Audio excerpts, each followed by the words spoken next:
नमस्ते। शशि भाई कैसे हो? प्रणाम प्रभु जी।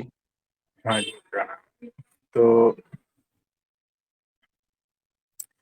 मुझे एक बात बताओ, ये जो जीवन है ना, वो व्यर्थ है या सार्थक है? सार्थक है जी, अगर मनुष्य इसको सफल करने के लिए सार्थक प्रयास करे।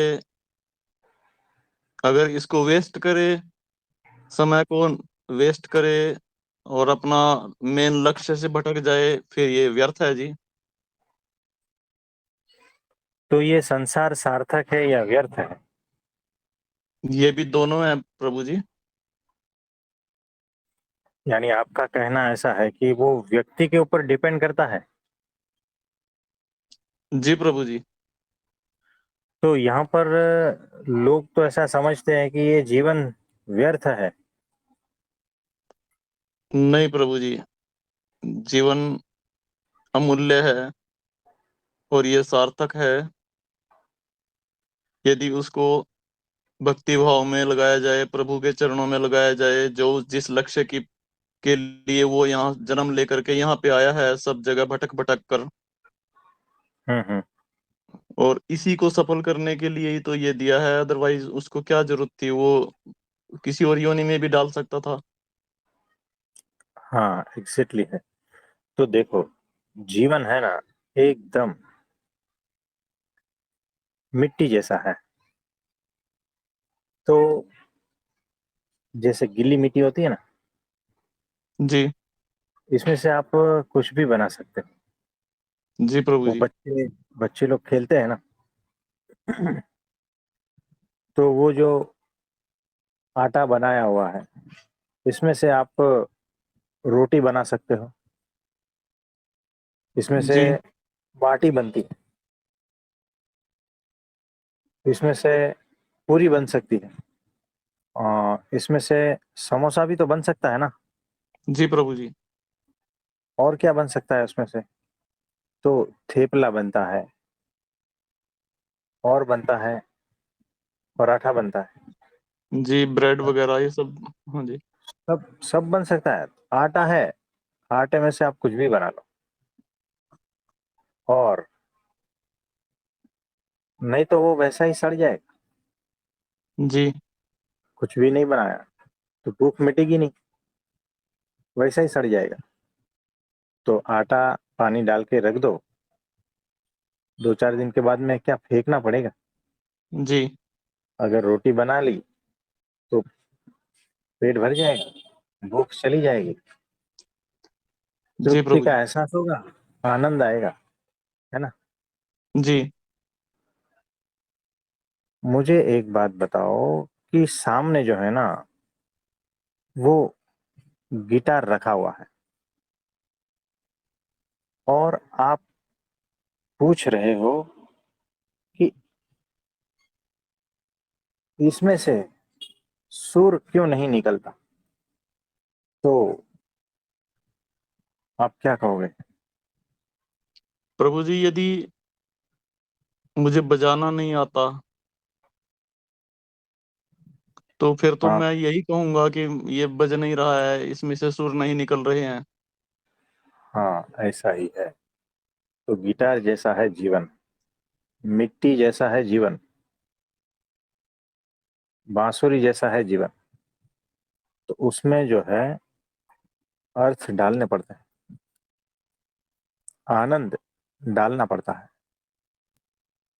नृत्य, सुर डालना पड़ता है, सुगंध डालनी पड़ती है।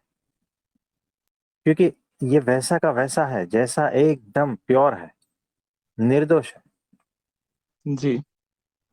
हर एक को जीवन इसी तरह से मिला है। तो हमने उसे कैसा बना दिया, हमने ही तो बनाया है ना। तो जीना हमें आया नहीं, तो बेसुरा बजेगा। सही है जी। और ढंग से बजाया नहीं, ढंग से उसका जो ऑप्टिमम यूज कहते हैं ना, जी। मतलब उसके लेवल तक, भरपूर। हाँ जी। हाँ, वहां तक हमें जीना नहीं आया। और इसीलिए जो है ना वो व्यर्थ लगता है जीवन के अंत में। यही ना, जी प्रभु जिसको जी। गिटार बजाना ही नहीं आया, रोड पे से किसी को भी उठा के लाओ और वो कोशिश करता है लेकिन बेसुरा, बेढंगा, है ना, जी। और उब जाओगे जल्दी। फिर वो जो है ना पटक पटक के गिटार को तोड़ देगा, जी बिल्कुल। है ना, कि इसमें से कुछ सुर ठीक से निकलते नहीं है, ये इंस्ट्रूमेंट बेकार का है। लोग तो बोलते हैं इसमें से सुर निकलता है, लेकिन आज तक हमने तो यही देखा है, हमारे बाप दादा ने भी यही देखा है, हमारे पिताजी ने भी इसी तरह से बजाने की कोशिश की थी लेकिन कुछ बजा नहीं। आप कहते हो तो हम भी बजा लेते हैं, लेकिन कुछ फायदा नहीं है। देखो कितने बोर हो गए, कंटाल गए हैं, फेंको इसको, तोड़ो, है ना। ये जी। ऐसा ही होता है जीवन के साथ में, हम ऐसा ही करते हैं। ये आत्महत्या क्या है, ये डिप्रेशन क्या है, जी यही है फ्रस्ट्रेशन, जी। ये सारा कुछ यही है। यही है जी। इसी का ही परिणाम है ना। बजाने जी को कुछ प्रभु। आया जी। तो कोई ऐसा आए जीवन में और वो गिटार को हाथ में लेते ही वो बजने लगे, उसके तार इस तरह से कांपने लगे कि उसमें से एक अद्भुत संगीत निकलता है। सब तल्लीन हो जाते हैं, मंत्र मुग्ध हो जाते हैं, मन खो जाता है, आनंद में लीन हो जाते हैं, झूमने लगते हैं, नाचने लगते हैं, और सारी जीवन की सुगंध, सारा नृत्य, सारी खिलखिलाहट वापस आ जाती है। कोई उसे ढंग से बजाने वाला चाहिए। जी। होता है ना ऐसा। जी प्रभु जी। तो फिर सारी मान्यताएं हमारी टूट जाती है कि इससे कुछ बचता नहीं है, ये तो सारा व्यर्थ है ना। जी प्रभु जी। तो ऐसा कौन है जिसने इस तरह से जिंदगी को जिया है? ऐसा एकमात्र सत्पुरुष होता बिल्कुल सही है प्रभु जी। है ना। तो वो हमें आकर दिखाता है कि जीवन को इस तरह से बजाना है। छोटी सी क्रिया देखो ना, चाहे वो पूरी तलते हो ना, या पात्रा को घुमाते हो, जी प्रभु जी। या सब्जी बनाते हो, छोटी सी क्रिया, या किसी पत्ते को निहारते हो, उस पत्ते को खाते हो, जी। है ना। तो हर चीज यहाँ अद्भुत तरीके से आनंद देती है।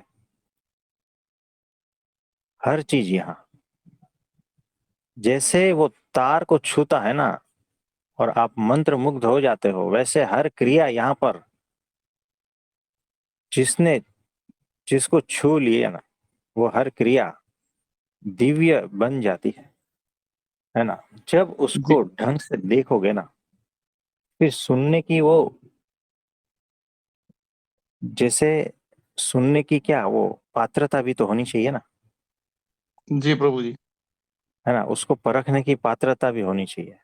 तो जी। जी। देखने का ढंग भी होना चाहिए, देखने की दृष्टि भी होनी चाहिए कि ये क्या सिखा रहा है ना। अपने जीवन के द्वारा वो क्या सिखा रहा है, तो उसे देख के आपके भीतर भी जो है ना वही तार छिड़ जाएगा।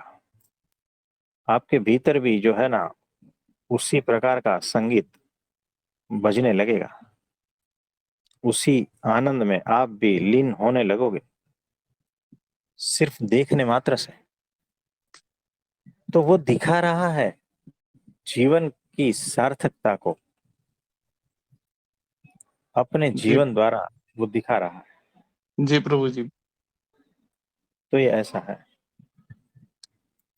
तो यहाँ दो व्यक्ति है पास पास में बैठे हैं, एक के भीतर जो है ना संगीत बज रहा है, स्वर्ग सा आनंद है, और दूसरा जो है ना पीड़ा में है, नरक की बताओ, जीवन तो दोनों को सही दिया था। जैसे वो आम का पेड़ है, जमीन से वो सारा न्यूट्रिशन खींचता है ना, जी और जितने भी आम उसमें लगे हैं सब जगह वही तो न्यूट्रिशन पहुंच रहा है। बिल्कुल। तो सब मैंगो सही सही होनी चाहिए, है ना। लेकिन कभी कभी जो है ना, कुछ मैंगो अविकसित रह जाती है, कुछ मैंगो खट्टी रह जाती है, कुछ ढंग से पकती नहीं है, कुछ सड़ जाती है। तो ऐसा ही है, तो परमात्मा ने जो दिया है हमें, सबको बराबर दिया है। एक ही जैसा गिटार है, बजाने को आना चाहिए बस। तो वो कौन सिखाएगा? सत्पुरुष के अलावा कोई नहीं सिखाएगा, क्योंकि वही अद्भुत तरीके से जीता है, चाहे वो जी माया में हो या मायातीत हो। तो जब माया में उतरते हैं तो अपने हिसाब से माया को भी दिव्य बना देते हैं। आप समझे? जी प्रभु जी, आता ही उनको है जी, दूसरों को किसी को आता नहीं तो कौन सिखाएगा जी। तो ऐसा है, तो माया को दिव्य बनाते हैं वो अक्षर ब्रह्म सत्पुरुष। माया उसकी दासी हो जाती है। तो प्रवचन से नहीं सीखोगे, कथा से नहीं सीखोगे, वर्तन से सीख जाओगे। प्रैक्टिकल बात यहाँ प्रैक्टिकल की है। मुझे जी प्रभु बताओ, जी। यहाँ जितने भी है ना, सबको सब कुछ पता ही है। जी सब ने बहुत सारा नॉलेज लेकर ही रखा है। बिल्कुल जी। तो कथा का कोई असर नहीं होगा। तो प्रगट सत्पुरुष, उसी का ही असर है। तो ऐसा है, वो अपने जीवन के द्वारा जो है ना सारा कुछ समझा देता है। जी कथा प्रभु की जी। एक शब्द की, प्रवचन की जरूरत नहीं पड़ती। हमारे गुरु जी का एक भी शब्द का हमें जरूरत नहीं पड़ा। उनका प्रेजेंस वही इतना अद्भुत होता है ना कि सारा कुछ बदलने लगता है। अगर आप सुपात्र शिष्य है ना, सिर्फ प्रेजेंस, जी बोलने की भी जरूरत नहीं है। ऐसा अद्भुत है इसमें। और कुछ पूछना चाहेंगे आप? प्रभु जी, एक क्वेश्चन ये था कि जैसे आप कल रात्रि के सत्संग में बता रहे थे हम्म। कि संसार में हमें जो ड्यूटीज दी गई हैं उनसे हम हमें भागना नहीं है, हाँ पलायनवादी जी। नहीं बनना है, उनमें संसार में ही रह करके और ठीक हम्म। प्रकार से अपनी ड्यूटीज निभाते हुए सब करना है। और हाँ जी। दूसरी तरफ साथ में ही वैराग्य की बात भी कर रहे थे जी। हाँ जी। तो एक तरफ संसार में पूरी तरह से रहते हुए सारी ड्यूटीज करना है, हम्म। और दूसरे हाथ उसको पूर्ण वैराग्य में भी आना है जी। हाँ, तो देखो, ये कब होगा पता है? जब आप होश में होते हो। जब आप होश में होते हो तो आप संसार में उतरते हो। जैसे मैं कुछ पर्पस के लिए होश पूर्वक कीचड़ से भरे तालाब में उतरता हूँ, मेरा कार्य होने के बाद में उस कीचड़ में से वापस निकल जाता हूँ, लिप्त नहीं होता हूँ। और भैंस को देखा होगा आपने, वो एक बार गई तालाब में, कीचड़ में, तो जल्द वापस नहीं आती, है ना। तो मजा दोनों लेते हैं। जी दोनों आपको कीचड़ में दिखेंगे। एक होश पूर्वक है वो, और एक जो है बेहोश। तो हमें हमारी सारी ड्यूटी, सारा कुछ कर्तव्य, सब कुछ, सब कुछ निभाना, सब कुछ करना है। लेकिन होश पूर्वक, कि एक सेकंड नहीं लगे हमें इसको छोड़ने में, इस तरह से। जितना वैराग्य होना चाहिए, तो जितना होश बढ़ेगा उतना वैराग्य बढ़ेगा। तो इस तरह से संसार में उतरना है। संसार की क्रियाओं तो को करते करते सारा कुछ, मुझे बताओ ना, कृष्ण जी थे, हर ड्यूटी निभाई है, जी हर कर्तव्य पूर्ण किया है, युद्ध तक भी कर डाला, लेकिन सारा कुछ अलिप्त होकर होशपूर्वक क्या कर रहा हूं पूरा पता है, क्यों कर रहा हूं पूरा पता है, लेकिन ये सारा कुछ मुझ में नहीं है ना, मेरे भीतर नहीं जाता। जी कीचड़ मेरा ब्लड का पार्ट नहीं बनता, है ना, चमड़ी तक ठीक है। आप समझ पा रहे हो? जी प्रभु जी। तो जो बेहोश है ना, वो तो कीचड़ पीने लगता है, अपने ब्लड का पार्ट बना देता है। तो ऐसे नहीं होना है। तो वैराग्यवान यानी पूर्ण समझदारी, पूर्ण होश, पूर्ण जागृति होकर, इस अवस्था में होकर फिर सब कुछ करना है। संसार व्यवहार, माया का खेल जो भी है सब करना, लेकिन एक सेकंड नहीं लगना चाहिए उसे छोड़ने में। ये हो गया पूर्ण बैलेंस। ये सत्पुरुष सिखाता है। जी इसको कहते हैं गिटार को सही ढंग से बजाना, और सत्पुरुष इसी का ही आनंद लेता है। प्रभु जी, वैराग्य की जो पराकाष्ठा तक है वो यही है ना पॉइंट, कि हमें जिस क्षण के लिए कहा जाए उसी क्षण हम सब कुछ छोड़ सकें, ऐसी स्थिति में आ जाएं। हाँ जी, वो छूटा हुआ ही है, वैराग्यवान छूटा हुआ ही है, फिर भी आपको संसार में दिखता है। उसको छोड़ने की एक सेकंड की जरूरत नहीं है, वो ऑलरेडी छूटा हुआ है। यानी जो कमल का पत्ता है पानी में जैसे जाता है ना, वो ऑलरेडी पानी से अलिप्त ही है, लेकिन सिर्फ दिखता है पानी में। तो वैराग्यवान पूर्ण होकर फिर चाहे कहीं पर भी जाओ, संसार में हो, माया में हो, कहीं पर भी, कैसे भी, वो लिप्त होता ही नहीं। उसको निकाला तो निकल ही गया। छोड़ने की जरूरत तब पड़ती है जब पकड़ा है। तो वैराग्यवान, पूर्ण श्रद्धावान, पूर्ण वैराग्यवान जो है ना, वो हमेशा अलिप्त ही है, वो छूटा हुआ ही है। उसको, उसने पकड़ा कुछ भी नहीं है, आपको लगता है पकड़ा है, जी सिर्फ दिखता है वो, आपको सिर्फ दिखेगा वो। उसने कुछ भी नहीं किया है, उसने ना पकड़ा है ना छोड़ा है, कुछ भी नहीं किया है, आपको सिर्फ दिखता है। तो न पकड़ा है न छोड़ा है, सिर्फ दिखता है, ये याद रखना। इसमें पूछना चाहेंगे शशि भाई कुछ? बस प्रभु जी यही था कि भी हम पूर्ण वैराग्य की स्थिति में आ जाएं, वो वही है मेन क्वेश्चन। हाँ जी, तो संसार व्यवहार सब कुछ करो, दुकान नौकरी धंधा सब कुछ, हम ऐसे ही हैं। अगर देखो, हम आपसे बात कर रहे हैं, अभी इस वक्त सत्संग चल रहा है, हमारा दवाखाना है ना, और जी मेंटेनेंस, लाइट बिल, ये सारा कुछ, बहुत सारा झमेला चलता रहता है ना, भरने का, जी जी प्रभु जी। है ना, और घर व्यवहार सब कुछ है, चीजें बहुत सारी रखी है ना, और कितने पेंडिंग कार्य रहते हैं, है ना। लेकिन अगर हमारे गुरु जी का एक फोन आ गया ना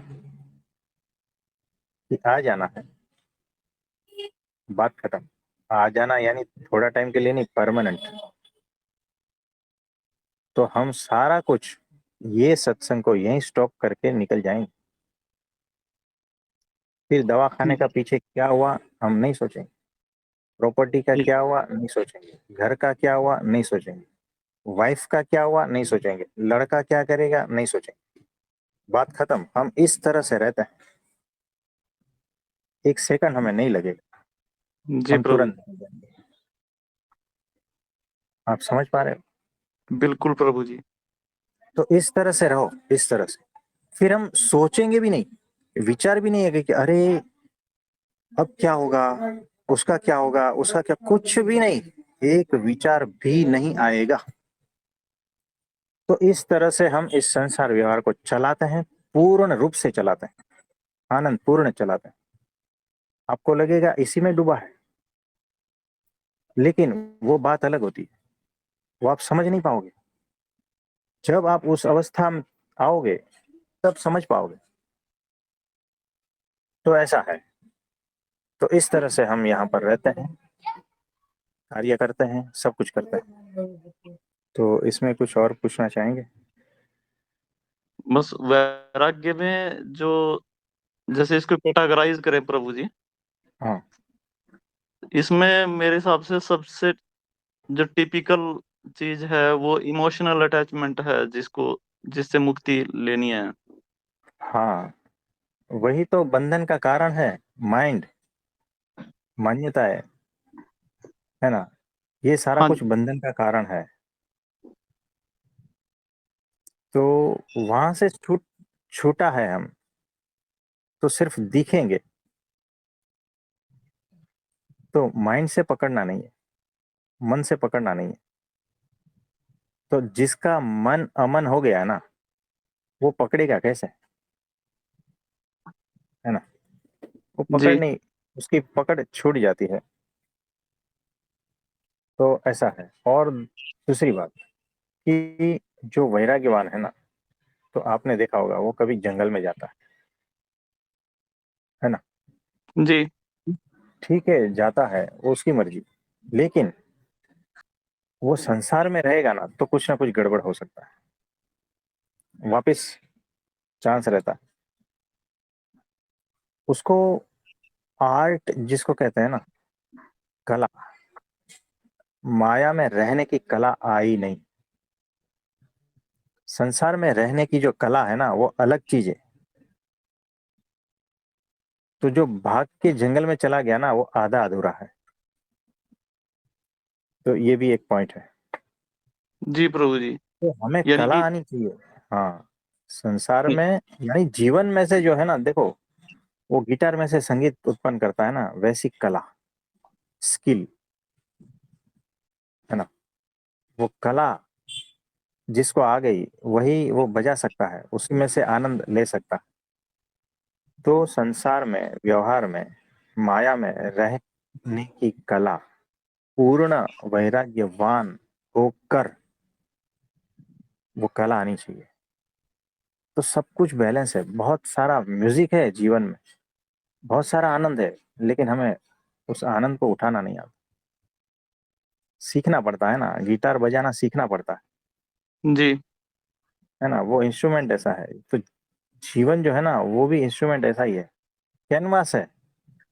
कुछ भी डाल दोगे तो चित्र नहीं बनता, चित्र बनाना पड़ता है, तब जाके आनंद आता है उसको देख के, है ना। उसमें से जी। बहुत सारे गहन रहस्य पता चलते हैं। आपने कोई कोई पेंटिंग ऐसे देखे होंगे, बहुत अद्भुत होते हैं। हमें तो बड़ा शौक है। तो हम देखते हैं, कहीं एग्जीबिशन इधर उधर सब लग जाए, हम देखते हैं, बहुत मजा आता है। तो देखने की जो आनंद है, उसका परखने का आनंद, वो सारा कुछ अगर ढंग से बनाया है तो सब कुछ मिलेगा। नहीं तो यूं ही ऐसे ही कलर डाल दोगे तो आपके भीतर जो है ना, ऐसा भाग जाने का मन होता है। ऐसी भी कलाएं हैं, है ना, विकृत माइंड से निकली हुई कलाएं। जी। तो ऐसा भी होता है। तो ये कैनवास है, जीवन जो है ना कैनवास है, रंग आपको डालने हैं, कोरा कोरा दे दिया है आपको। तो इस तरह से बैलेंस में जियो, सब कुछ बैलेंस में लगना चाहिए, जीना चाहिए ऐसा। जी प्रभु जी। तो इसमें और कुछ कहना चाहोगे? बस प्रभु जी, इतना ही है।